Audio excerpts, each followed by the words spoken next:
أعوذ بالله من الشيطان الرجيم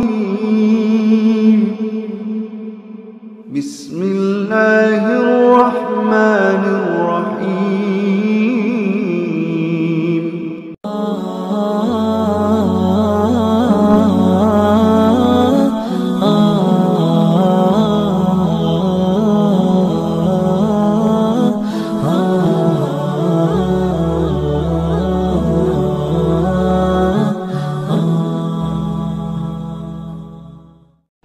Sholatnya beres, semua amal dianggap beres. Dah yang lain gak usah bungkus.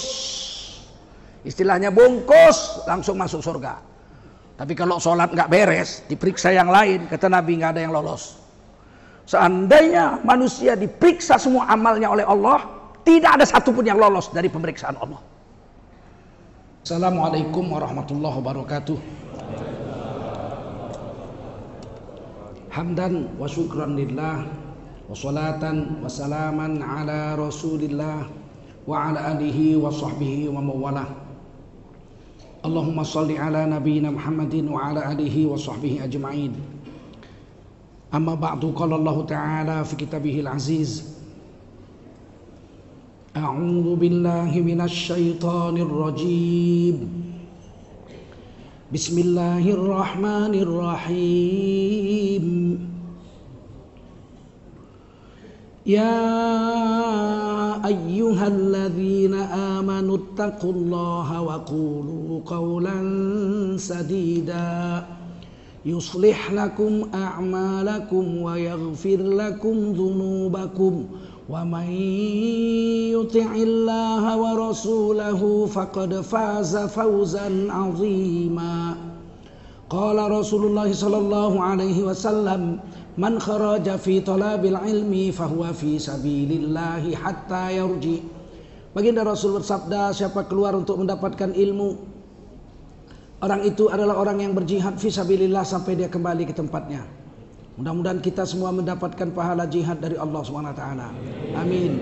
Sadaqallahul azim wa sadaqa rasuluhun nabiyul karim. Wa nahnu ala dzalika minasyahidin wasyakirin walhamdulillahi rabbil alamin.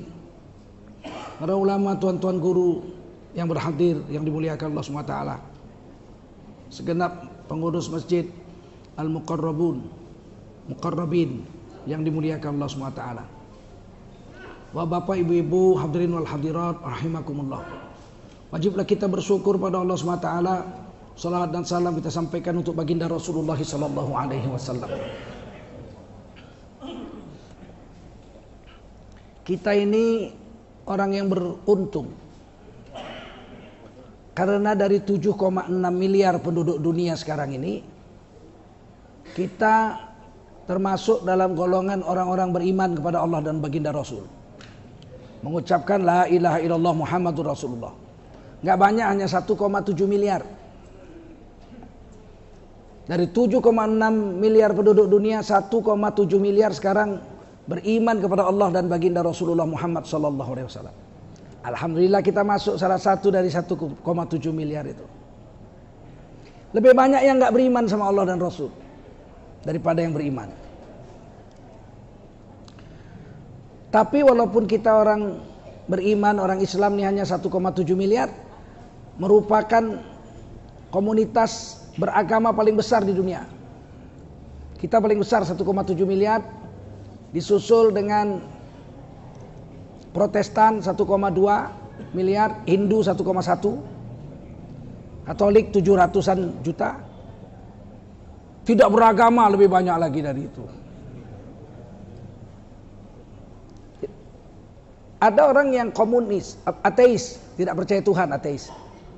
Ada yang agnostik, percaya Tuhan tapi gak percaya agama. Dia percaya Tuhan, there is one invisible hand behind the universe. Ada kekuasaan yang gak nampak yang ngatur alam semesta, namanya Tuhan ke apalah, God Almighty lah, apalah namanya. Tapi mereka gak percaya agama. Jadi mereka mempercayai Tuhan semesta alam itu dengan akalnya sendiri aja. Mau berbuat baik menurut akalnya sendiri aja, tidak menurut pemahaman agama. Yang menurut pemahaman agama yang paling besar orang Islam. 1,7 miliar. Nah, kita yang mengucap la ilaha illallah Muhammadur Rasulullah ini disebut orang beriman. Mukminun, orang yang beriman. Mukmin. Apa hebatnya orang beriman? Kata Allah, orang beriman derajatnya paling tinggi. Lebih tinggi dari malaikat kalau beriman.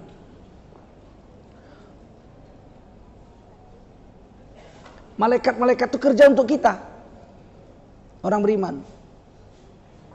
Misalnya malaikat Jibril mengantar wahyu kepada Nabi Muhammad. Unzila ilaih, diturunkan wahyu Allah kepada Nabi Muhammad sallallahu alaihi wasallam. Untuk siapa? Hudal lil muttaqin, petunjuk bagi orang yang bertakwa. Hudal lin nas, petunjuk bagi manusia. Jadi kerja untuk kita. Malaikat Mikail misalnya diciptakan Allah untuk membagi rezeki. Rezeki kita, rezeki manusia. Malaikat Mikail kerja untuk kita atas perintah Allah. Malaikat Kiraman Katibin diciptakan Allah untuk mencatat amal kita. Orang beriman. Kalau amal orang kafir nggak dihitung, ngapain orang imannya nggak ada mau ditanam di mana amalnya? Nggak dihitung sama malaikat. Orang kafir mati masuk neraka 12 pas nggak pakai kiper. Wasiqal ladzina kafaru ila jahannama zumaro. Mereka dimasukkan ke neraka serombongan-serombongan. Wa'iddat fattaqun naral lati waquduhan nasu wal hijarah wa'iddat lil kafirin. Itu neraka, takut kamu sama neraka kata Allah. Yang bahan bakarnya manusia dan batu, yang disediakan Allah, dijanjikan Allah untuk orang kafir. Jangan menghibur diri, walaupun saya kafir belum tentu masuk neraka. Sudah pasti. Sudah pasti. Siapa yang bilang? Yang menciptakan semesta alam ini yang mengatakannya. Uiddat lil kafirin. Jadi jangan menghibur diri. Yang paling sial ulama agamanya Islam, gelarnya Kiai Haji, mengatakan orang kafir belum tentu masuk neraka. Ini yang aneh ini. Karena dia bilang semua agama sama saja. Ini yang hebat. Semua agama sama saja. Siapa saja. Masuk TV itu, siapa saja yang berbuat baik. Kalau mati nanti semuanya masuk surga. Apapun agamanya. Apapun agamanya. Kita tidak menghina agama orang. Kita wajib yakin orang beriman yang paling mulia. Agama Islam yang paling mulia itu wajib kita yakin. Bagaimana dengan agama lain? Lakum dinukum waliyadin. Saya nggak ngurusin. Agamamu bagimu, agamaku bagiku. Kau jangan urusi agamaku, aku pun nggak akan urusi agamamu. Bagimu agamamu, bagiku agamaku. Itu ajaran Islam, toleransinya begitu. Apakah kita wajib mengakui ada agama lain di dunia? Wajib, Quran yang bilang kok. Ada agama Yahudi, ada di Quran dibilang. Agama Nasrani ada? Ada. Siapa yang bilang? Allah yang bilang. Agama Majusi ada apa enggak? Ada. Allah yang bilang di Quran. Ada agama Majusi, Nasrani, ada semua. Wajib kita percaya Quran yang bilang. Tapi wajibkah kita mengakui dan meyakini kebenarannya? Tidak. Agama Yahudi ada? Ada. Menurut kamu benar apa enggak? Enggak. Buktinya enggak benar. Saya enggak milih agama itu. Paham? Kalau ditanya Tengku Zulkarnain, agama apa yang paling betul? Agama Islam. Terus bagaimana dengan agama saya? Anda menghina agama saya? Tidak. Menurut saya Tengku Zulkarnain, agama yang paling betul agama Islam. Bagaimana menurut Anda agama saya? Agamamu ya kau tanya pendetamu, kok kau tanya sama aku. Lakum dinukum. Tapi kita yakin orang beriman makhluk paling agung di alam semesta ini. Siapa yang bilang? Allah yang bilang. Wala tahinu wala tahzanu wa antumul a'launa in kuntum mu'minin. Kamu jangan merasa hina. Wala tahinu. Orang beriman, kamu jangan merasa hina. Wala tahzanu. Kamu jangan merasa galau. Jangan merasa cemas kamu. Wa antumul a'launa in kuntum mu'minin. Kamu itu derajatnya paling tinggi jika kamu betul beriman kepada Allah dan Rasul. Ini Allah pakai isim tafdil, a'launa. Kamu itu yang paling tinggi derajatnya. Bahasa Inggrisnya ini a'launa ini, isim tafdil ini bahasa Inggrisnya superlative form. Tinggi itu bahasa Inggrisnya high. Higher, highest. High, higher, highest. You are in the highest position if you really believe in Allah SWT and the Prophet Muhammad SAW. Wa antumul a'launa. Kamu itu derajatnya paling tinggi. Tidak ada yang lebih tinggi dari kamu, hai orang beriman. Kalau kamu betul beriman kepada Allah. Nah, sekarang kita nanya, itu Quran ya, hadisnya? Hadisnya kata Nabi dalam hadis Sahih Muslim, la taqumus sa'ah hatta la yabqa ala wajhil ardi man yaqulu Allahu Allah. Tidak akan datang hari kiamat. Kiamat enggak datang. Selagi di dunia ini masih ada satu orang beriman yang udah nggak tahu sholat, nggak tahu puasa, udah nggak tahu zakat, udah nggak tahu haji, udah nggak tahu syariat Islam. Dia hanya tahu satu aja, Allahu Allah. Dia mengucapkan Allah, Allah, Allah, Allah, ya Allah, ya Allah, ya Allah. Tetangganya udah nggak ada yang Islam, seluruh dunia udah nggak ada yang Islam. Tetangganya nanya, siapa itu Allah, Allah itu?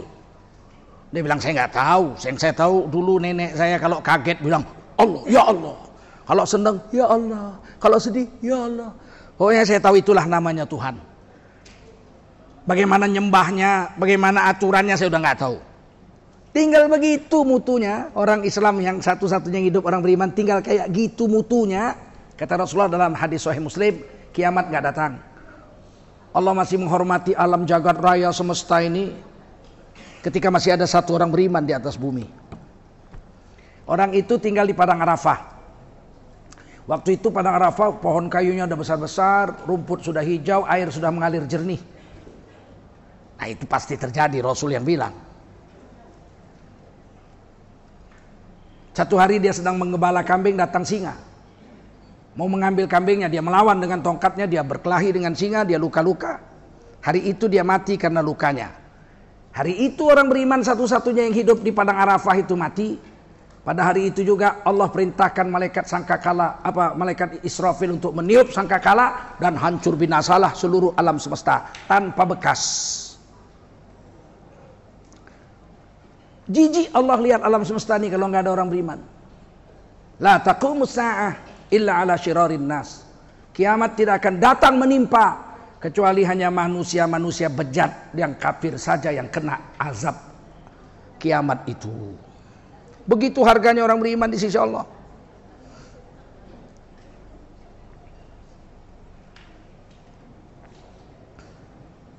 Oleh karena itu kalau kita udah dapat iman ini, udah punya kalimat la ilaha illallah Muhammadur Rasulullah, jangan merasa minder, jangan merasa rendah diri. Lebih berharga satu orang beriman dibanding seluruh alam jagat raya ditambah seluruh dunia orang kafir. Ya main-main. Sebab dunia ini ketika kiamat habis, musnah, ada bekas. Allah ciptakan alam yang baru yang disebut padang mahsyar, tempat berkumpulnya seluruh manusia. Di situ bumi terbuat dari tembaga. Dan matahari 1 mil aja di atas kepala, 1 batang celak. Mil itu bahasa Arabnya batang celak. Kalau kita pergi ke Arab itu akan ada orang jual kuningan itu, yang celak itu, nah, tutupnya itu, itulah 1 mil. Manusia akan berenang-renang di lautan keringat saat itu.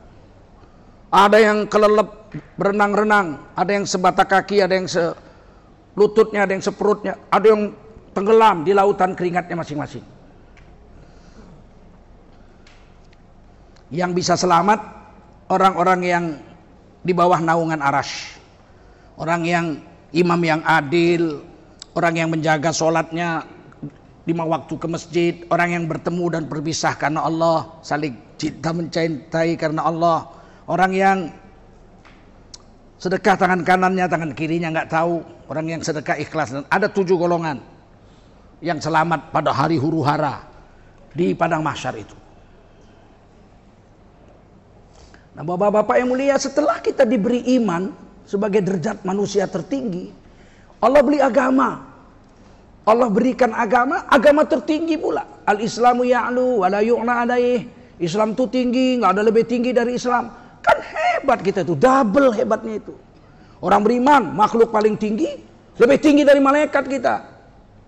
Tapi kita bisa jatuh lebih rendah dari binatang. Tsumma radadnahu asfala safilin, bisa lebih rendah dari binatang kalau iman kita buang. Ulaika kal an'am, mereka seperti binatang berkaki 4 kata Allah. Balhum adall, bahkan lebih jelek dari sapi, lebih jelek dari kambing. Kita bisa lebih mulia dari malaikat.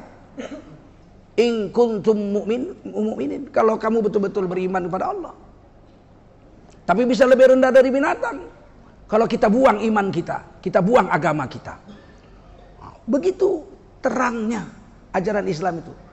Orang beriman paling tinggi derajatnya. Agama Islam paling tinggi derajatnya. Dua double. Beriman paling tinggi, memakai agama yang paling tinggi. Bagaimana mulianya orang beriman. Apalagi orang beriman itu umat baginda Rasulullah Muhammad sallallahu alaihi wasallam. Tidak boleh umat-umat dulu masuk surga. 124.000 nabi dan rasul, 313 rasul, 25 rasul pilihan, 5 rasul ulul azmi, 1 imamul anbiya wal mursalin, dan semua umatnya tidak boleh masuk surga sebelum Nabi Muhammad dan umatnya masuk surga. Kalau umur-umuran, banyakan umur umat Nabi Nuh. Mereka 900 tahun umurnya. Kita berapa? 60, udah sampur stroke. Sekarang masalahnya kenapa kita duluan masuk surga dari mereka? Kita umat terbaik. Kita nggak main-main. Kita umat terbaik dibandingkan dulu. Kenapa? Karena umat dulu hanya ibadah, tidak dakwah. Yang dakwah hanya nabinya, rasulnya. Sedangkan kita umat Islam, umat ibadah dan umat dakwah. Nggak boleh ibadah aja kita mesti mengajak orang lain. Kalau kita sholat bagus, anak kita nggak sholat, kita bertanggung jawab atas ketidaksolatan anak kita itu.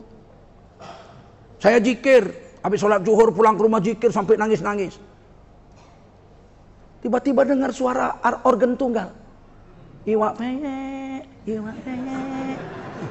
Agak kanan, agak kanan, agak kanan, dan agak kanan, agak kiri, agak kiri.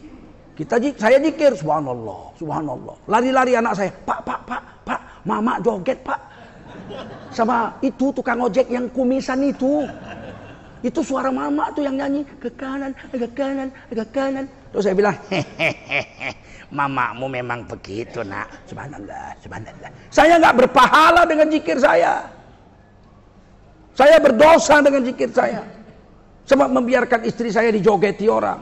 Saya harus datang ke tempat itu, tarik istri saya pulang, berhentikan zikir. Sebegitu tingginya umat Rasulullah SAW.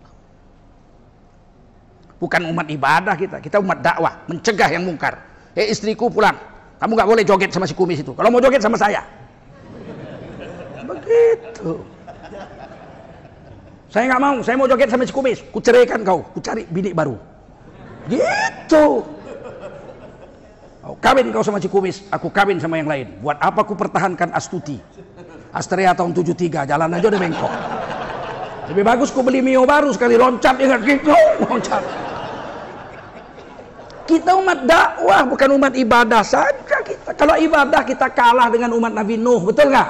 Kalah dengan umat Nabi Ibrahim, umur mereka panjang-panjang ratusan tahun. Kita selain ibadah, kita umat dakwah. Mereka enggak.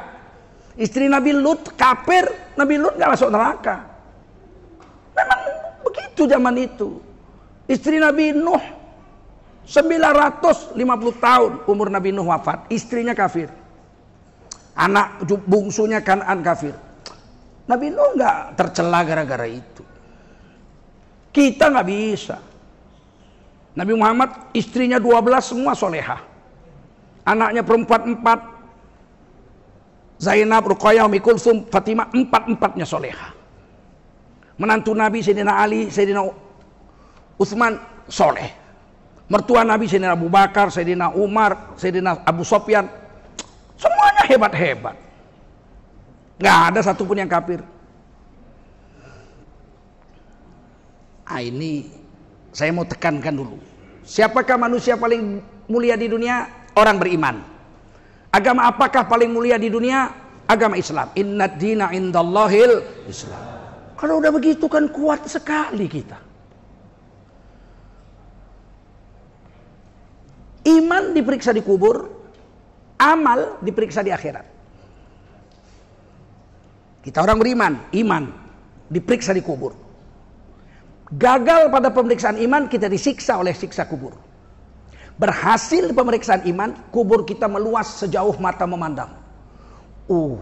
Saya sering naik kapal terbang tuh kalau ke Pekanbaru. Saya tunggu betul pilot bicara. Sebelum terbang dia bilang,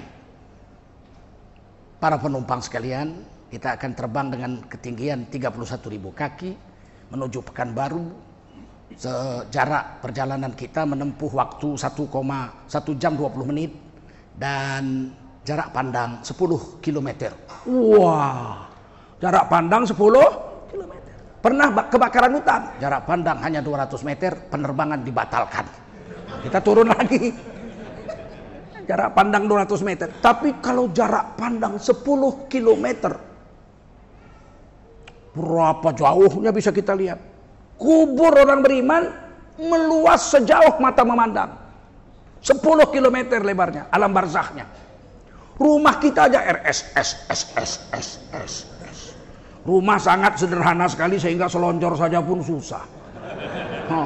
Kita dapat kubur lebarnya seluas mata memandang. Dan kita tidur di atas sebuah karpet firash minal jannah, diambil karpet dari surga. Kita di alam barzakh, bukan di dalam kuburan itu. Itu cuman jasad kita ditaruh di situ. Ruh kita diletakkan di alam barzakh. Kalau kita orang soleh, namanya illiyun. Wa ma adraka ma illiyun, kitabum marqum. Kamu akan diletakkan di sebuah alam barzakh yang namanya illiyun, khusus orang-orang soleh. Kalau kita mati bejat, apalagi mati kafir, ruh kita diletakkan di alam barzakh yang namanya sijjin. Wa ma adraka ma sijjin, kitabum marqum. Sijjin itu tempat kumpulnya ruh-ruh orang bejat di alam barzakh menunggu kiamat. Jadi kita walaupun dikubur sebelah-sebelahan, kalau kita orang soleh dia orang bejat, pisah rohnya. Kalau enggak mana bisa tidur orang soleh di sebelah jerit-jerit, wadaw. Mana bisa orang soleh hidup tenang di alam barzakh kalau di sebelah kuburnya itu mempengaruhinya. Oleh karena itu kita mesti berbahagia diberi Allah ini dua kemuliaan ini, iman dan Islam. Islam itu amal, syahadat, sholat, zakat, puasa, haji itu Islam, amal soleh, nggak diperiksa di kubur. Yang diperiksa di kubur iman. Man rabbuka, siapa Tuhan sembahanmu? Rabbi Allah, saya menyembah Allah. Rukun iman. Ma imamuka, kitab suci apa yang kau pegang sebagai pegangan hidupmu? Al-Quranul Karim, rukun iman. Man nabiuka, sunnah siapa yang kau ikuti? Cara kamu pakai baju, cara kamu masuk WC, cara kamu keluar WC, cara kamu naik kendaraan, cara kamu makan, cara kamu minum, cara kamu sholat, cara kamu naik haji, cara kamu baca Quran, cara kamu umroh, cara kamu berdagang. Oh, cara Nabi saja nggak ada yang lain. Selamat dikubur.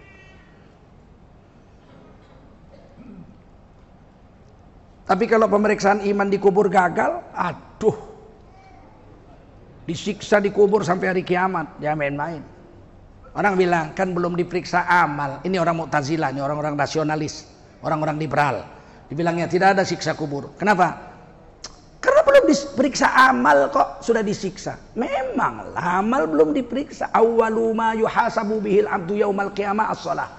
Amal ibadah manusia yang pertama kali diperiksa di hari kiamat, sholat. Jadi memang pemeriksaannya di hari kiamat. Jadi kenapa disiksa belum diperiksa amal? Sudah diperiksa iman. Kalau imannya beres di surga, kuburnya raudhah min riyadhil jannah, taman daripada taman surga. Imannya nggak beres, kuburnya itu khufran min khufarin niron, lembah daripada lembah neraka. Mau dibuang itu hadis-hadis Nabi sebanyak itu. Di akhirat baru diperiksa sholat. Sholatnya beres, semua amal dianggap beres. Dah yang lain nggak usah, bungkus. Istilahnya bungkus, langsung masuk surga. Tapi kalau sholat nggak beres, diperiksa yang lain, kata Nabi nggak ada yang lolos. Seandainya manusia diperiksa semua amalnya oleh Allah, tidak ada satupun yang lolos dari pemeriksaan Allah. Makanya kalau Anies dicari-cari salahnya mesti dapat. Mana ada yang sempurna, betul. Tapi kalau memang dilindungi, Harun Masiku aja gak dapat sampai sekarang.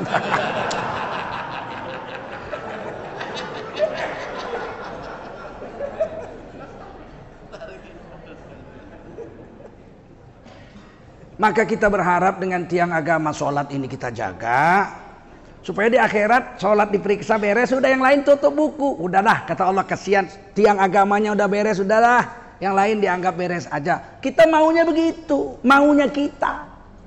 Maka sholat wajib dijaga sebaik mungkin. Kalau di masjid 27 derajat. Kalau sholat subuh di masjid, kalau sholat subuh di rumah 1 derajat. Berapa bedanya? Sahabat Nabi ditanya dalam kitab Riyadhus Shalihin, waktu Nabi bilang sholatul rajul ma'al jamaah, sholat laki-laki berjamaah, afdalu min sholatil fard fi baitihi au fi suqihi, lebih baik daripada sholat sendiri di rumah atau di warungnya, bisa ba'ina wa ishrina darajah, dengan 27 derajat. Lebih baik sholat berjamaah. Sahabat nanya, karena nggak ngerti apa maksudnya derajat itu. Langsung ditanya, mahiyat darajah ya Rasulullah, apa itu derajat ya Rasul? Kata Nabi, ma baina darajatain ma bainas sama'i wal ard.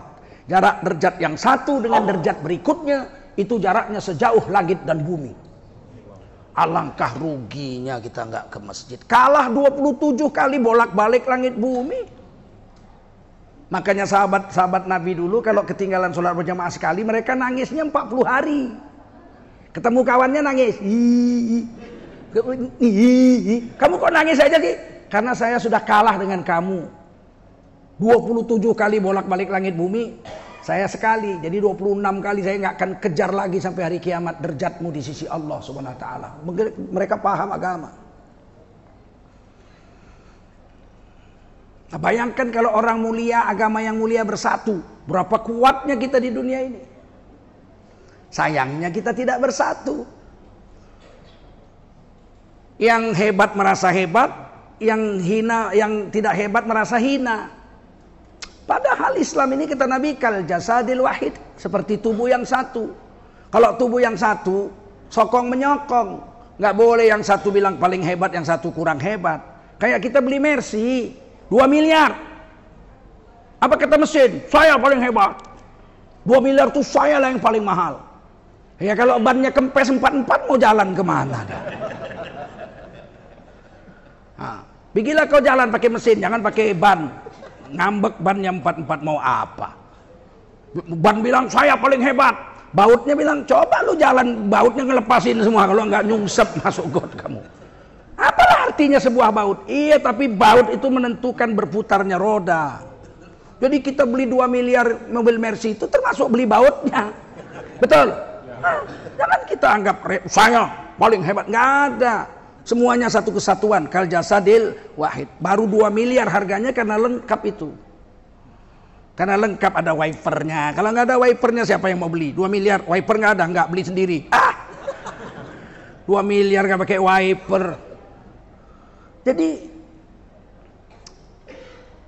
hebatnya Nabi itu mencontohkan kita seperti jasad yang satu. Kalau jasad yang satu itu dukung-mendukung. Gak boleh satu merasa hebat, satu merasa hebat. Kata lidah, aku paling hebat. Kenapa? Aku bisa bicara. Apa saja bisa saya ucapkan dengan lidah saya. Manusia kalau gak ada lidahnya akan menjadi manusia tidak berguna. Nah, jadi aku yang paling hebat. Yang lain diam semua. Jangan banyak cincong. Apa yang saya buat diam semua, jangan protes. Ilih. Manusia itu baru indah kalau lidahnya satu. Kalau dari ujung kepala sampai kaki lidah semua, jeleknya lah manusia itu. Jadi jangan merasa hebat dengan lidah itu.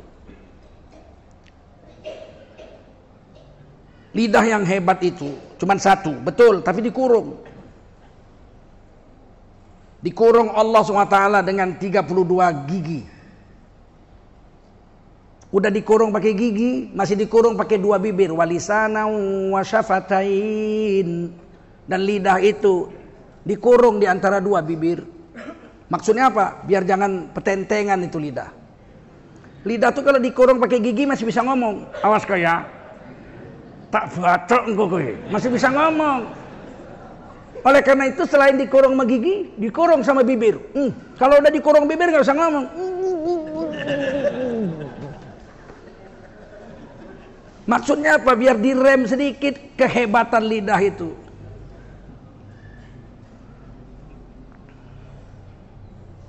Gigi merasa hebat, saya komplit. Gigi seri bisa motong, gigi taring bisa mengoyak, gigi geraham bisa mengunyah. Saya paling hebat. Gara-gara saya bisa mengunyah, memotong dan merobek, maka badan masuk makanan. Makanan akhirnya bisa tersebar seluruh tubuh jadi sehat. Maka kata gigi, aku yang paling hebat. Yo kalau dari kepala sampai kaki gigi semua kan jijik juga orang lihatnya. Coba jalan pakai kaki. Enak memang kaki untuk jalan. Kaki mogok, lu jalan pakai gigi, coba jalan pakai gigi. Itulah hidup ini.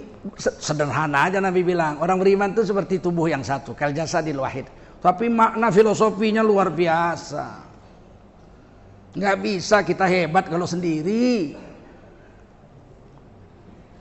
Jari-jari tangan ini lemah-lemah.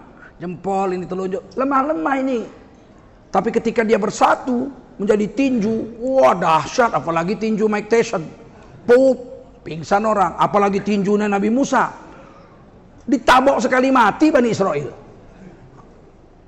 Coba kalau mukul orang pakai jari telunjuk, sini kamu. Geli bos. Jadi tanpa persatuan nggak ada apa-apanya kita. Nah silakan berfungsi dengan fungsinya masing-masing. Ada yang keras, ada yang tajam kayak gigi, jadilah dia gigi. Mungkin Habib Rizik dan kawan-kawan kayak gigi, main potong, main koyak, main kunyah. Ada yang kayak lidah, agim, ya Allah, ampunkan dosa kami, ya Allah. Ya, dia kayak lidah. Ada yang kayak kuping, setengah keras, setengah lembek. Coba kuping kayak gigi, robeklah semua kasur. Biarkan dia dengan dirinya masing-masing. Asal tetap satu dalam keimanan dan keislaman, dia memperkuat agama. Mulia dunia dan akhir. Jangan paksa satu kedudukan untuk mengerjakan kedudukan yang lain. Jangan paksa gigi jadi kaki, kaki jadi gigi. Tak bisa, tangan mau difungsikan jadi kuping, kuping difungsikan jadi lidah, tak bisa. Biarkan dia berjalan dengan fungsinya masing-masing, tapi bersatu. Paham? Paham? Kami orang Medan beginilah ceramah kami. Kami orang Medan memang begini. Datang, assalamualaikum. Pulang, nampak punggung, assalamualaikum. Kami balik belakang aja. Orang Jawa mana bisa begitu. Dia rasa kurang sopan. Dia assalamualaikum. Mundurnya, pulangnya mundur. Assalamualaikum. Dia mundur. Kami mana ada itu? Assalamualaikum. Pulang belakang terus. Itu orang Medan. Ada apa urusan? Nggak bisa selesaikan, di luar kita siapkan. Selesai di luar. Cekekkan batang leher kau nanti. Itu orang Medan. Kalau orang Solo kan lain, dia lembut. Dicabutnya kerisnya. Kowe arep tak pateni. Mau dibunuhnya aja baik dia. Kowe arep tak pateni. Kalau kami mana ada, kubunuh nanti baru kau tahu ya. Oh begitu. Dan sahabat Nabi dulu seperti itu. Umar bin Khattab, dia memang seperti orang Sumatera. Mau hijrah dia bilang, saudara-saudara naik kuda, dia keliling. Pengumuman dia, besok Umar bin Khattab mau hijrah menyusul nabinya ke Madinah. Siapa yang nggak senang boleh cegat Umar bin Khattab. Kalau kepingin istrinya jadi janda, anaknya jadi yatim, cegat tono Umar bin Khattab. Nggak ada yang berani. Yang lain disiksa. Khabbab disediakan api, bara api, diseret Khabbab radhiyallahu anhu di atas bara api sampai kulit dan daging punggungnya terbakar semua, kena bara api, nggak bisa ngelawan. Jadi memang begitu. Biarkan ulama Jawa dengan gaya Jawa. Saudara-saudara, kita itu ya mesti koyong ini kuwi. engkau mati pi. Biarkan.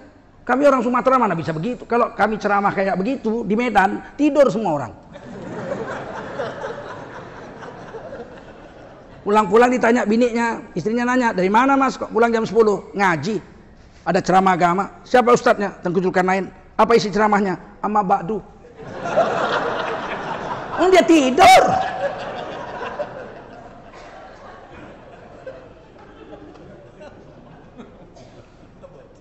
Biarkan Islam Sumatera dengan gaya Sumatera, Islam Jawa dengan gaya Jawa. Biar kalau orang Jawa memang masuknya begitu, masuk Islamnya pun dari zaman dulu lewat budaya. Leri ler. Ya itu orang Jawa. Kami mana ada ler. Apa ilir? Ulu ilir nggak ada. Kau masuk Islam ucap syahadat kau. Begitu aja kami orang Sumatera. Nggak pandai basa-basi. Tapi semuanya tetap beriman dan mulia. Kalaupun ada kelemahan-kelemahan kita, kalau kita bersatu nggak ada kelemahan lagi. Misalnya secara ekonomi harus dikatakan dengan jujur, orang Islam yang 230 juta di Indonesia, dari 267 juta penduduk Indonesia sekarang, secara ekonomi orang Islam lemah. Ada satu orang keturunan Cina yang hartanya itu sama dengan 100 juta orang Islam. Satu keturunan Cina. Ini tengkucukan yang rasis ini, cerita-cerita Cina. Aku anak Cina. Kalian nggak lihat mataku sipit ini. Kalau aku cerita Cina itu bukan karena aku benci sama Cina. Orang saya anak Cina kok benci sama Cina. Mama saya Cina. Kakek nenek moyang saya Cina. Sepupu saya Cina. Masa saya benci dengan Cina? Saya cuma mau cerita keadilan sosial bagi seluruh rakyat Indonesia.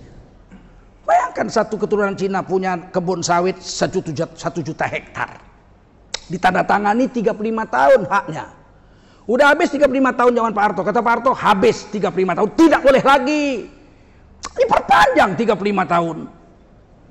Sekarang BPN sedang membuat satu peraturan pertanahan, undang-undang pertanahan, ditambah 20 tahun. Jadi dia punya hak hutan itu 90 tahun. Cucuku udah mati dia masih punya itu tanah. Kalau 1 juta hektar jual sawit 1.000 perak aja untungnya sekilo, itu dia punya uang 2 triliun satu bulan. Kan main-main duit segitu. Dia bikin CPO. Dia nggak jual CPO, cuma 10% dijual. CPO itu dia buat jadi minyak goreng dan sebagainya. Pabrik minyak gorengnya dia punya. Ini kebun dia punya 2 triliun, bikin pabrik goreng, minyak goreng, izinnya 35 tahun dia punya. Sudah jadi minyak goreng mau dijual harus dibungkus di plastik. Dia nggak beli plastik pabrik orang, dia bikin pabrik plastiknya dia punya. Pabrik plastik dia punya. Ini minyak goreng sudah masuk dalam plastik. Harus dijual. Untuk dijual harus dimasukkan dalam kardus-kardus. Dia tidak datang ke KPU. Minta kardus sisa pemilu dia. Dia bikin pabrik kardusnya dia punya sendiri. Pabrik kardusnya dia punya sendiri. Itu minyak goreng sudah dalam kardus. Harus dibawa ke kota. Diangkut dengan perusahaan logistik. Dia nggak sewa logistik orang. Dia bikin perusahaan logistik. Dia punya sendiri. Dari sini harus dibawa ke kota, dari pabrik dibawa ke kota, di tengah jalan bisa kecelakaan, harus diasuransikan. Dia tidak pakai asuransi Jiwasraya, bangkrut. Dia bikin asuransi, dia punya sendiri. Sudah, sampai ke kota harus dijual ini. Minyak goreng ini dalam kardus, diletakkan di mall. Dia tidak numpang di mall orang, dia bikin mallnya dia punya sendiri. Mall hanya bisa di kota, nggak boleh ke kampung-kampung. Ke kampung-kampung dibikinnya Januari, Februari, Maret, April, sampai tempat monyet kawin ada Maret-Maretnya. Padahal di negara ini ada undang-undang anti monopoli, ada undang-undang anti monopoli. Tapi ini dari sini sampai sini dia punya sendiri. Kemana undang-undang anti monopoli itu? Terus kita mau berbuat apa? Nggak ada apa-apa. Kita nggak punya apa-apa. Tanah nggak punya, pabrik nggak punya, mall nggak punya. Apa kita punya? Maret pun nggak punya kita. Kalaupun kita buat Maret, kita cuman kulinya dia, franchise aja yang dapat duit, entah siapa, tokenya pun nggak tahu kita siapa yang punya. Duitnya disimpan di mana? Nggak tahu kita. Dulu zaman Pak Harto ini komisaris, 1 juta hektar, komisarisnya harus TNI, minimal mayor jenderal. Sekarang saya baru tahu kenapa harus jenderal diletakkan situ. Sebab ini duit semua dijual ke luar negeri, dapatnya dolar. Dolar itu disimpan di Singapura. Kalau dulu nggak bisa, sudah laku, sudah berapa triliun? 6 triliun dalam bentuk dolar. Iya, duitnya di mana? Di Singapura. Ku tembak kepala kau nanti. Kau bikin bangkrut negaraku. Ini mayor jenderal, tahu kau? Pulangkan ke Indonesia. Karena komisarisnya tentara. Orang yang tahu wawasan Nusantara, cinta sama NKRI. Nah sekarang komisarisnya keponaannya, direktur utamanya nenek moyangnya. Siapa yang tahu itu? Gak ada yang tahu. Berapa duit kita bocor? Gak tahu. Sekarang cari duit susahnya bukan main. Kita gak akan bisa tanpa bersatu. Dari mana kita bersatu? Dari atas. Gak bisa, ini milik dia. 70 tahun tambah 20 tahun 90 tahun. Pabriknya mau dibeli, gak bisa, dia punya 35 tahun. Dari mana kita? Ya dari bawah. Belanjalah hanya kepada orang-orang tetangga saja. Beli telur sama tetangga, beli kecap sama tetangga. Walaupun yang buat kecap dia. Paling tidak retail yang paling bawah kita hidup. Mau beli telur sama Haji Jainuddin, mau beli kecap sama Haji Ngaciro, ya mau beli telur sama Haji Joko, ya kan? Nah, mau beli garam sama Haji Widodo. Itu 5 tahun kaya kita, Pak. Setuju? Nggak mungkin terjadi kalau itu nggak kita buat dari sekarang. Jangan harap mengambil yang besar, yang bawah aja enggak. Dan itu duitnya dahsyat, Pak. Saya kan pendidikan saya ekonomi. 230 juta rakyat Indonesia yang Islam. Yang Islam sekarang 230 juta. Seandainya kita cuma makan lontong aja, 6.000 pagi. Lontong tok aja, nggak pakai apa-apa. Lontong aja, lontong. 6.000. Siang 6.000, malam 6.000. Kita makan 18.000 sehari. Sebulan sekitar rata-rata 500.000. Kali 230 juta. Sebulan untuk makan lontong tok, itu kita mengeluarkan uang 115 triliun. Sebulan.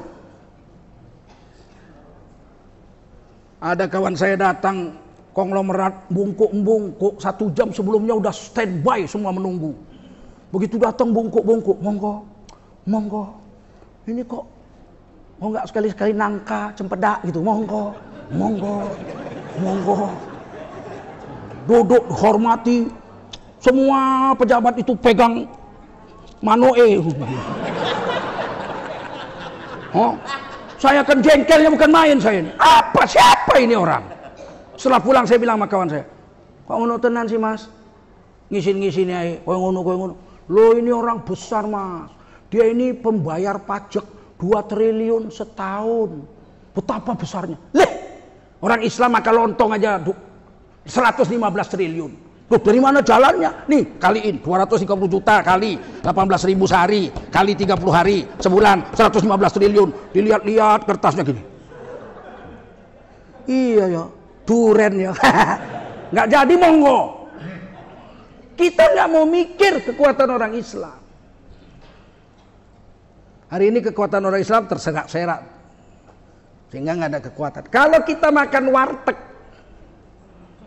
pagi makan warteg 12.000, siang makan warteg 12.000, malam makan warteg, itu sebulan rata-rata 1 juta.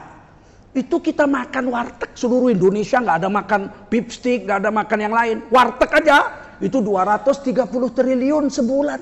Makan warteg aja. Coba kalau istri kita pakai lipstick Merbella, pakai bedak itu apa Corona, ya kan?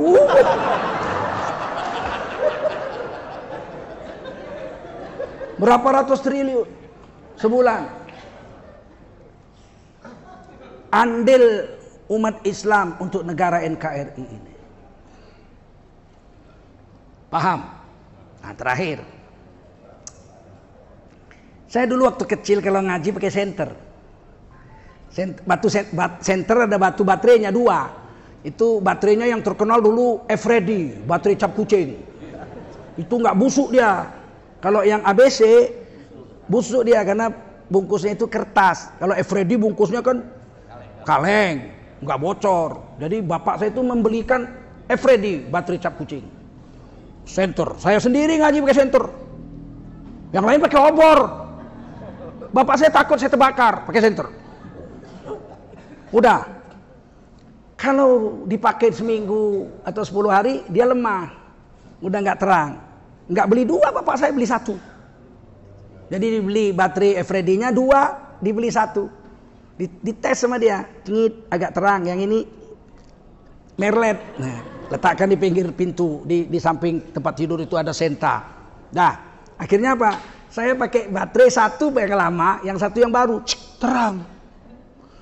Nanti udah lemah beli 1 lagi begitu. Jadi yang lemah-lemah sekali di pinggir-pinggir senta itulah ada 50, 60, 100 biji begitu. Nah ada tetangga saya panggil kakek, apa kabar? Aku harap jaluk bateraimu, mau minta baterai. Oh wis ora iso dienggo kek, wis merlep kaya ngono kuwi. Ya enggak apa-apa, engko tak nggoe padang. Nanti kalau saya make terang. Dia bawa 1 keranjang bambu. Ya wes Jimo, saya masukkan semua baterai-baterai lemah itu. Apa gunanya? Memang udah nggak kuat. Dijemur pun lemah juga. Dulu kan dijemur gitu. Dikira dijemur jadi kuat, ya enggak. Dimasukin dalam keranjang dia pulang. Dia bilang apa? Saya bilang kan, orang yang apa-apa nih wes ora iso dienggo kek, iki wes merlep. Orang yang gunane wes dibuang ae. Engkau tenang, engkau bengi aku rek nyolo iwak. Nanti malam aku mau cari ikan, dibacok ikan itu. Di sawah-sawah itu dibacok ikannya itu kan. Iku nganggo suluhnya itu bateraimu ini. Nanti malam, nanti jam 9 aku mau pergi ke sawah, kamu saya tunjukin. Jam 9 dia datang ke rumah saya sebelum ke sawah. Assalamualaikum. Waalaikumsalam. Kek. Delok iki, bateraimu iku hebat. Rupanya dia pakai senter dari bambu. Dibikinnya sendiri 20 biji baterainya. Itu bolanya diganti sama bola yang besar. Kabelnya dia bikin panjang, itu dia bikin sendiri. Di belakang dia tekan, ada dibikinnya knopnya juga. Cengik, macam siang lampunya itu. Saya kaget. Lo kok iso padang kayak 20. Dia bacok ikan-ikan itu. Besok pagi saya dikasih beberapa potong yang sudah digoreng. Dulu nggak ada kulkas. Dia pulang dari sawah udah jam 12 malam. Nggak dibanguni saya. Tapi besok pagi saya udah dikasih yang udah disambel, yang udah digoreng. 3-4 potong saya dapat. Kenapa? Baterainya saya punya. Jadi saya nggak perlu ke sawah. Kasih baterai merlep, dapat ikan. Inilah ukhuwah itu. Tolong menolong. Wa ta'awanu 'alal birri wat taqwa. Ta'awun, kita tolong menolong. Dia nggak punya baterai, saya punya baterai. Baterai saya nggak bisa pakai saya. Dia bikinkan senter yang bisa dia pakai. Dia cari ikan, anak istrinya makan, sisanya bisa dia jual, sebagian dikasih sama saya yang punya baterai. Kalau orang Islam seperti ini, wah udah lama kita maju, Pak. Tapi ada satu penyakit orang Islam itu hasad, dengki. Kalau tetangganya kaya dia nggak bisa tidur. Wah itu penyakit luar biasa. Ada seorang istri kelepek, nggak bisa tidur sampai jam 3 pagi. Suaminya heran, kue kok orang iso turu? Kamu kenapa sih nggak bisa tidur? Mas nggak tahu, si Susi beli mobil baru. Suaminya heran, loh Susi beli mobil baru kok sampean nggak bisa tidur? Sombong. Tadi lewat pakai mobil baru, saya lagi nyapu halaman, diklekson, ceklek, tit. Sombong, mentang-mentang mobil baru. Besoknya lewat lagi, dilihat ini, lewat nggak klakson, lewat, udah lewat ngeludah lagi, sombong, klakson kenapa sih? Semalam diklakson, nggak diklakson, memang sakit, memang jiwanya sakit. Bagaimana orang Islam mau maju kalau begini? Mestinya kan kita bersyukur. Alhamdulillah tidur nyenyak. Kamu kok cepat sekali tidur hari ini? Senang saya karena si Susi beli mobil baru, Mas. Terus maksudnya apa? Ya kalau emas kumat jantungnya tinggal pinjam mobil dia. Kita kan nggak punya mobil kan. Alhamdulillah. Begitu harusnya kita lihat kebaikan yang bisa kita peroleh. Udah sombong, mentang-mentang sekarang kita belanja sama dia udah kaya, sekarang bininya 2. Ya dia kawin 2 pun kan bini keduanya orang Islam. Alhamdulillah. Ada perempuan yang nggak laku kawin dikawini sama dia. Betul nggak? Dia punya mobil beli pakai supirnya orang Islam. Kawin lagi dia 2 istrinya, istri keduanya orang Islam. Punya anak sekolah di sekolah orang Islam. Semuanya untuk kita juga. Oleh karena itu mulai besok siap. Hanya belanja sama tetangga saja siap. Jangan ada hiri hati, siap. Gitu supaya kita kuat. Nah, ini hari kita mau kumpul duit. Kita buat Masjid Istiqlal di Gaza, Palestina. Wilayah yang dikuasai 100% oleh orang Islam itu tinggal Gaza saja. Yerusalem dikuasai Yahudi. Tepi barat sudah dikuasai Yahudi. Satu-satunya wilayah Palestina yang masih 100% dikuasai oleh orang Islam adalah jalur Gaza. Tapi listriknya diblokir 3 jam sehari hidup mati. Jadi sekedar 3 jam itu untuk ngambil air, ngapa segala macam lah, mati. Internet juga 1-2 jam mati. Nggak enak, nggak gampang. Israel nggak mau kasih itu. Nah mereka tapi masih dikuasai orang Islam. 2 tahun yang lalu Agim yang keliling Indonesia mencarikan dana untuk membuat rumah sakit di Palestina. Dengan adik-adik kita ini juga cinta Palestina, kasih Palestina. Sudah berhasil berdiri. Dan sekarang Majelis Ulama sedang membuat Traumatic Medical Center, rumah sakit jiwa traumatik. Itu juga kemarin sudah kita kirim sekitar 10 miliar. Nggak bisa masuk, kita kirimnya dengan wali kota Rafah. Itu kita kasih duitnya di Jordania. Tanda tangannya di Jordania. Sudah dikirim dari MUI. Nah sekarang kita dari Yayasan Kasih Palestina dan kawan-kawan bergerak membangun masjid Istiqlal Indonesia, masjid kemerdekaan Indonesia, supaya ada spirit untuk merdeka. Rencana sih 2 tingkat. Kita tanam batu pertama tanggal 19 ya. Februari atau Januari? 19 Januari tahun ini, 2019 yang lalu. Jadi sudah setahun 2 bulan ya, setahun sebulan. Rencana 2 tingkat, kalau 2 tingkat udah jadi. Tapi mereka minta ditambah 1 tingkat itu untuk masjid. Sudah dipakai Idul Adha kemarin. Sudah potong sapi juga di situ dan sekarang sudah dipakai. Lantai 1 sudah jadi masjid. Lantai 2 untuk madrasah tahfizul Quran. Jadi anak-anak menghafal Quran di situ, pesantren. Di Gaza saja itu 1 tahun menghasilkan 31.000 penghafal Quran. Anak-anak. Jadi masjid kita ini bakal jadi, sebelumnya sudah jadi tahfizul Quran juga masjid ini. Dulu kan masjid kecil ini, diperbesar di tanah 5.000 meter, setengah hektar. Tentu bisa menampung banyak siswa-siswa kita untuk belajar tahfiz Quran di lantai 2. Lantai 3, lantai 4 itu untuk klinik. Jadi kalau ada yang ditembak, ya luka atau apa, di situ dirawat sakit. Kalau parah baru dibawa ke rumah sakit. Kan jauh-jauh rumah sakit. Kalau di situ ya untuk klinik di lantai 2. Lantai 3, lantai 4. Nah, kalau musim dingin, Oktober, November, Desember, Januari, itu bisa minus 17 derajat Celcius. Saya baru pulang minggu lalu umroh. Kaget juga saya, di Mekah 6 derajat Celcius. Di Mekah 6 derajat Celcius. Masya Allah. Tanggal 12 yang lalu di Madinah turun salju. Semata kaki. Tapi di perbatasan Jordan, di Tabuk, itu daerah paling panas di Saudi. Nabi waktu perang Tabuk itu betul-betul perang yang dahsyat panasnya. Kemarin sepinggang saljunya di Tabuk. Jadi kalau di Palestina, Oktober, November, Desember, Januari itu dingin. Kalau minusnya itu minus 15 sampai minus 17 di bulan November dan Desember. Kemana mereka mau hidup? Rumahnya di bulldozer Israel, dibom Israel, diganti dengan tenda-tenda. Kalau musim panas mereka senang di tenda, nggak ada masalah. Tapi ketika musim dingin -15, kalau mereka tidur di tenda mati, beku darahnya. Saya sudah pernah dulu, waktu musim dingin di luar negeri, saya pakai bawa spray Hongkong. Ya di sini udah tebel dong, katun. Di sana nggak laku. Orang dia -2, -1 bagaimana? Tidur juga. Malam-malam mau mati rasanya, seperti ditusuk jarum, beribu-ribu jarum. Saya duduk, rupanya darahnya dingin kan. Saya nangis waktu itu, ya Allah mati Tengku Zulkarnain di sini hari ini. Saya ke kamar mandi, buka keran air anget, wudhu dengan air anget, kemudian saya sholat, masih sakit. Begitu selesai 2 rakaat, saya duduk.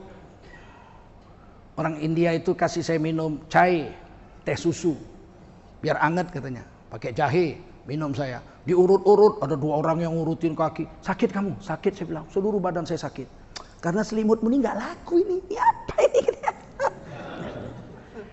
Besok dikasih selimut wool. Oh baru, walaupun tipis terasa hangat. Tapi saya masih tidur di dalam bangunan, tidur di dalam masjid, dalam perjalanan haji jalan darat dari Medan Malaysia sampai ke Mekah. Waktu itu tahun 96, musim dingin. Bagaimana kalau minusnya itu -15, -17, -10? Gimana mereka mau tidur di tenda? Ya di masjid kita inilah, di lantai 3, lantai 4 ini. Jadi kita mestinya segera selesaikan. Target kita kan 2020 bulan Desember. Jadi tinggal 10,5 bulan lagi. Ini kita mau sudah diresmikan masjid ini. Saya berusaha dengan Adinda Daru ini untuk pergi ke Gaza ketika peresmiannya. Tentu susah juga. Sedangkan MUI kemarin mau ngasih 10 miliar untuk bangun rumah sakit traumatik, harus tanda tangannya di Jordan. Karena Israel nggak mau kasih.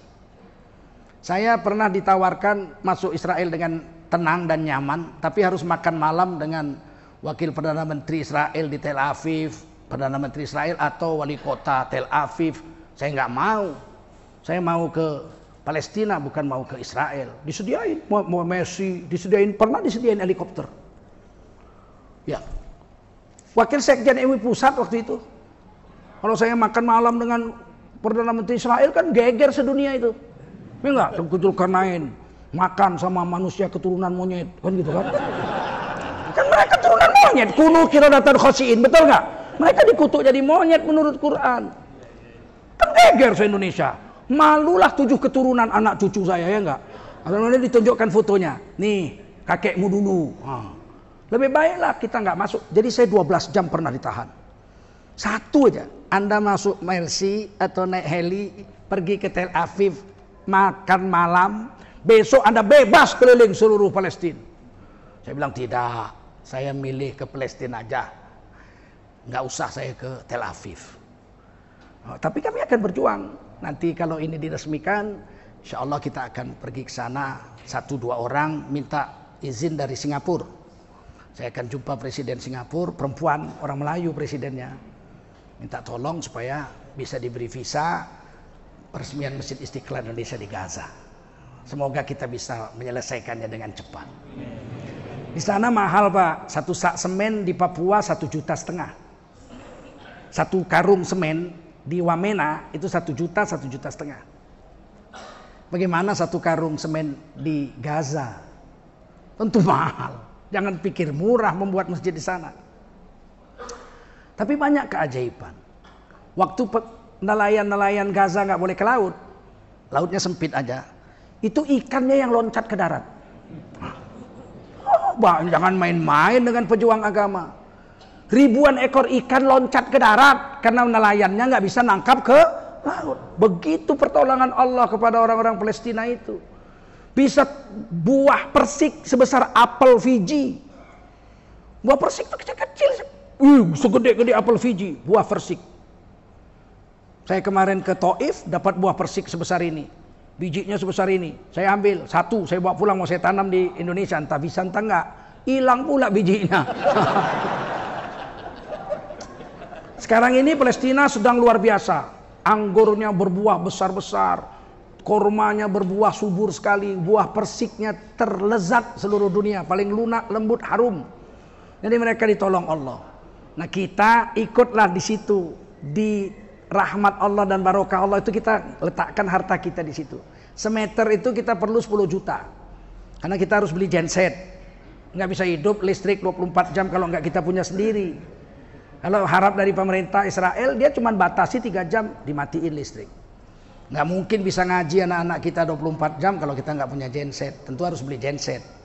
Dan kita harus punya sumur bor yang dalam untuk mengambil air bagi keperluan masjid kita, pesantren kita, dan klinik yang akan kita bangun yang namanya Istiqlal. Dan alhamdulillah nggak berani orang Israel mengebomnya. Ada bendera merah putih itu berarti 267 rakyat Indonesia yang menjaganya. Kalau bantuan Brunei, bantuan Kuwait, mereka nggak takut, Pak. Cuma 250 ribu aja kok. Kalau kita, orang Jawa aja 120 juta. Dikencingi Israel terkelelep. Itu anugerah Allah untuk kita, betul. Kalau merah putih nggak berani, Pak, selamat. Rumah sakit yang dibangun adik-adik ini dengan Agim itu selamat, Pak, sampai sekarang. Merah putih nggak ada peluru ke situ, peluru roket nggak ada berani ke situ. Sebab merah putihnya itu. Apalagi kita tidak punya hubungan diplomatik dengan Israel sampai detik ini. Mereka takut. Bayangkan kalau orang Indonesia memboikot makan Kentucky dengan McDonald, minum Coca-Cola nggak mau lagi, Sprite nggak mau lagi, Starbucks nggak mau lagi, mau minum kopi Tobro. Apa nggak bahaya mereka? Mereka pun tahu nggak bodoh mereka. Kitanya aja yang tinggal bersatu apa enggak. Maka dari itu saya pesan, mari kita mulai. Bismillah. Allah bayar 700 kali lipat sampai 7 juta kali lipat. Atau lebih dari itu terserah Allah. Wallahu yudha'ifu liman yasha. Allah bayar berapa banyak terhadap siapa Allah mau bayar. Siapa yang siap membeli 1 meter 10 juta berdiri ke depan kita. Kita akan foto, kita akan kirim fotonya ke Palestina. 1 meter 10 juta. Siapa yang siap, ibu-ibu, bapak-bapak berdiri ke depan, kita akan serahkan selendang Palestina. Monggo, jangan malu-malu. Tidak usah malu, kalau berbuat baik tidak usah malu. Allahu Akbar. Langsung kasih kartunya, nanti kita foto bersama. Ibu, mari Pak, maju. Allahu Akbar, 2 orang. 3 orang, subhanallah, takbir. 1 meter 10 juta. Ibu-ibu boleh. Mari ibu satu yang duduk, Masya Allah. Ada yang bisa bantu? Ya, nanti Kang Daru ke sana. Ibu duduk aja situ. 10 juta 4 orang, 5 orang. Mari ibu. Ibu bisa kumpul ke dekat pintu. Kang Daru mau ke sana. Dari lewat belakang, dari samping ke belakang. Masya Allah, siapa lagi? Kita rebut ini tiket untuk mendapatkan kemuliaan. Mari Pak. Allahu Akbar, mari. Satu lagi. Ibu silakan dekat ke pintu, Bu, supaya Kang Daru bisa berikan selendangnya. Bapak tahu kalau foto ini dikirim, mereka doa, Pak. Dilihat foto kita itu nangis-nangis mereka doa. Tidak, bagi mereka besar sekali, Pak, ini. Mereka bangun rumahnya aja nggak bisa. Di bulldozer rumahnya nggak bisa bangun, tinggal di tenda. Di bom rumahnya nggak bisa bangun, tinggal di tenda. Musim dingin masuk ke rumah-rumah orang atau ke masjid-masjid. Inilah salah satu yang menjadi harapan mereka di musim dingin. Mari silakan lagi yang lain. 1 meter 10 juta. Boleh dicicil, bukan mesti hari ini, enggak. Boleh dicicil sampai Desember 2020. Kami berikan nanti kartu komitmennya, enggak ditagih, enggak. Fa idza azamta fatawakkal 'ala Allah, sudah azam serahkan sama Allah. Dan Bapak boleh cicil sampai 2020 bulan Desember. Masya Allah, Masya Allah. Tidak hari ini, tidak mesti sekarang. Ibu-ibu tidak mesti sekarang. Ibu-ibu boleh cicil sampai 2020. Seberapa ibu-ibu mampu. Niat 10 juta baru bayar 2 juta, enggak ada duit lagi, Allah bayar sebesar 10 juta. Niatul abdi khairun min amalih. Kadang-kadang niat seorang hamba lebih baik dari amal yang dia perbuat. Dan paling tidak Bapak Ibu malam ini nyumbang untuk berapa saja yang bisa disumbang di karung merah. Kalau Bapak mau nyumbang 20.000 ke sana, ongkosnya saja sudah $1.000. Tapi kalau Bapak Ibu nyumbang di sini 20.000, insya Allah kita 3 bulan sekali kita antar. Duitnya 3 bulan sekali kita antar ke sana. Ada perwakilan-perwakilan kita yang rela untuk membeli tiket untuk berangkat ke Palestina mengantarkan uang itu. Jadi sekarang siapa saja yang mau nyumbang 20.000, 10.000, 100.000, jangan sampai berlalu masa ini kita tidak mengeluarkan sedikit daripada harta kita untuk saudara-saudara kita di Palestina. Jadi semoga kiranya ceramah agama ini bisa menggugah persatuan dan kesatuan kita. Kawan-kawan kita mau keras, mau lembut, asal berjuang tentang iman dan amal soleh dan cinta dengan NKRI, kita harus sokong. Kita semua cinta dengan negara kesatuan Republik Indonesia. TNI tidak pernah berkhianat dengan negeri ini. Kami pun orang-orang Islam kita semua tidak pernah kita berkhianat dengan negeri ini. Kita mau negeri ini aman damai sampai hari kiamat. Menjadi NKRI yang baldatun, thayyibatun, wa rabbun ghafur. Ala hadhihi niyah wa ala kulli niyatin salihah wa ila hadratin nabiyina Muhammadin sallallahu alaihi wasallam wa ala alihi wa sahbihi ajma'in. Al-Fatihah.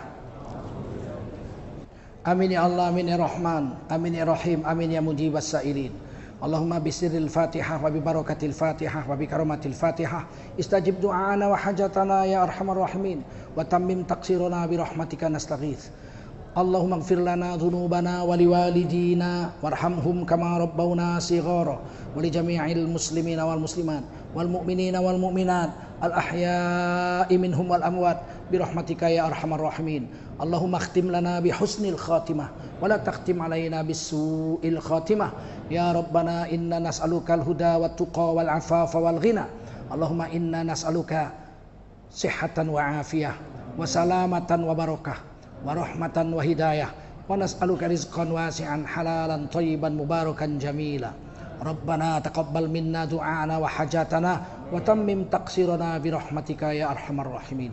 Rabbana atina fid dunya hasanah wa fil akhirati hasanatan wa qina adzaban nar wa adkhilnal jannata ma'al abrari azizu ya ghafaru ya rabbal alamin. Waghfir lana dhunubana ammah wa liwalidina wa li jami'il muslimina wal muslimat wal mu'minina wal mu'minat hatta yaumal qiyamah. Wa sallallahu wasallam ala sayyidina Muhammadin wa ala alihi wa sahbihi ajma'in. Subhana rabbika rabbil izzati amma yasifun wa salamun alal mursalin walhamdulillahi rabbil alamin. Wassalamualaikum warahmatullahi